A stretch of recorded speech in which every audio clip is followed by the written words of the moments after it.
لوگ کہتے ہیں جی میلاد کہاں لکھا؟ میں نے کہا حضور نے میلاد سارے نبیوں کا تذکرہ سننے کے بعد پھر حضور نے اپنی شان خود بیان فرمائی۔ میں تو حیران ہوتا ہوں کہ لوگ میلاد شریف کے مہینے میں آ کر لوگوں کو دلیلیں مانگتے ہیں۔ میں نے کہا بے وقوف، حضور کی تشریف آوری پر تو جانور بھی خوش ہو گئے، درندے بھی خوش ہو گئے، پرندے بھی خوش ہو گئے، دریا بھی خوش ہو گئے، آگ بھی خوشی میں آ کر اس نے پانی کی شکل اختیار کر۔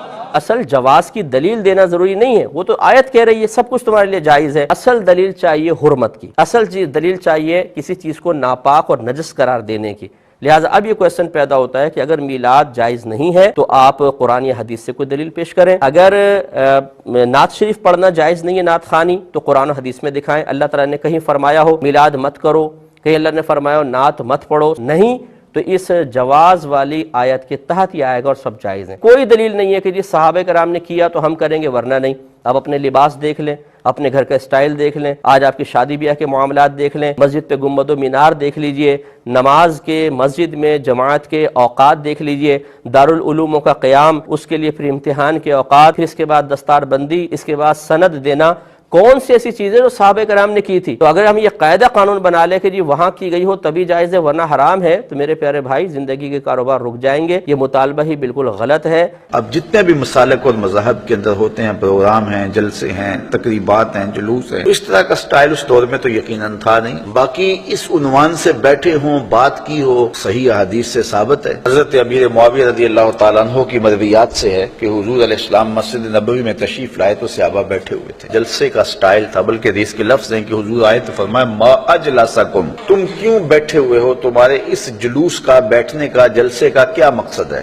حضور ہمارے بیٹھنے کا مقصد یہ ہے ہم اللہ کی حمد بول رہے ہیں، اس کی ثنا کر رہے ہیں، اس کا شکریہ ادا کر رہے ہیں، اس بات پر کہ اس نے ہمیں ہدایت اسلام دی اور آپ کی صورت میں ہمارے اوپر کرم فرمایا۔ حضور فرمایا کیا صحابہ تم اس بات پہ قسم اٹھا سکتے ہو کہ اسی لیے بیٹھے ہو؟ مسلم کی روایت ہے، سنن نسائی میں ہے، باقی کتب حدیث میں ہے۔ صحابہ نے عرض کی حضور ہم اللہ کی قسم اٹھا کے کہتے ہیں ہم اسی لیے بیٹھے ہیں۔ تو حضور علیہ الصلوۃ والسلام نے فرمایا صحابہ کوئی شک نہیں تھا تمہارے قول کی صداقت پر، بلکہ ماجرا کچھ اور تھا کہ میں حجرے میں تھا، میرے پاس حضرت جبریل امین آئے، مجھے جبریل نے آ کے خبر دی اے صحابہ تمہارے اس عمل پر اللہ فرشتوں میں فخر کر رہا ہے۔ تو مجھے بتائیے آج اگر میں اور آپ بیٹھ جائیں اور جمع ہو جائیں، چلو بیٹھنے کی جگہ پر چراغاں بھی کر لیں، اب اتنی آوازیں نہیں ہیں کہ زور سے بول کر آخری شخص تک آواز پہنچائی جائے، چلو سہولت کے لیے لاؤڈ سپیکر بھی لگا لیں، کوئی دور و نزدیک سے لوگ آئے ہیں ان کے لیے کوئی کھانے کا، شیرینی کا انتظام بھی کر لیں،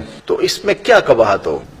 حضور کے ہاں امام حسن کی جب ولادت ہوئی، نواز سے تشریف لائے تو مسرت کا وقت آیا نا، خوشی کا، تو سرکار دو عالم علیہ الصلوۃ والسلام نے نا ان کے سر سے بال اتروائے، کہ چانڈا کھیدا ہے پنجابی جی، تو حضور نے بال اتروائے تو ترازو کے ایک پلڑے میں وہ بال رکھے اور دوسرے میں چاندی رکھی، اور بالوں کے وزن کے مطابق چاندی تول کے اللہ کے رستے میں خیرات فرمائی۔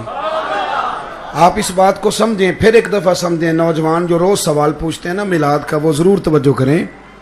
بھئی گھر میں تو مہینہ روٹی نہیں پک رہی، لیکن جب نواز سے آئے، خوشی کا وقت آیا تو عقیقہ کرنے کا ٹائم آیا تو ایک بکرا نہیں ذبح کیا، حضور نے دو بکرے ذبح فرمائے۔ سارا سال لوگوں کو غریب نہیں یاد آتے، میلاد شریف والے دن یاد آ جاتے سارا سال۔ اور جس چودھری نے 15 کھانے پکائے نا اپنے بچے کی شادی پر، 15 کھانے، اس کو اس وقت نہیں غریب یاد آتے، اسے بھی میلاد شریف والے دن غریب کہتے نہ کرو، غریبوں کو دے دو۔ تو میں کہتا ہوں چودھری صاحب آپ تو میلاد کی محفل میں آتے نہیں، یہاں تو پہلے ہی سارے غریب آتے ہیں، آپ تشریف لاتے ہیں کوئی؟ ہم نے کبھی دیکھا ہے تگڑا بندہ جلوس میں جاتا ہو؟ نا سوال وہ تو جائے گا جب ایم پی اسے کہے گا کہ گاڑی میں 15 بندے بھر کے لا جلسہ ہے، وہ تب جائے گا۔ جاتے ہیں یہ بھی، کہتے راتی مولویاں ساؤنڈ نہیں دیتا، ساری رات جلسہ کیتا ہے، تو میں کہ الیکشن آ لین دیو تساں بھی نہیں ساؤنڈ دینا۔ او خدا کے بندو، پوسٹر بھی چھپواتے ہو اپنی جیب سے، فلیکسیں بھی جیب سے بنواتے ہو، اپنے دروازے پہ دفتر بھی کھولتے ہو، سارا کچھ ہی کرتے ہو، کسی سے مسئلہ نہیں پوچھ لے جاتے کہ جائز ہے کہ ناجائز ہے، کچھ بھی نہیں کرتے، اور پھر جس کے نعرے لگا کے اسے الیکشن جتواتے ہو، 6 مہینے کے بعد کہتے ہو بندہ غلط نکل آیا ہے۔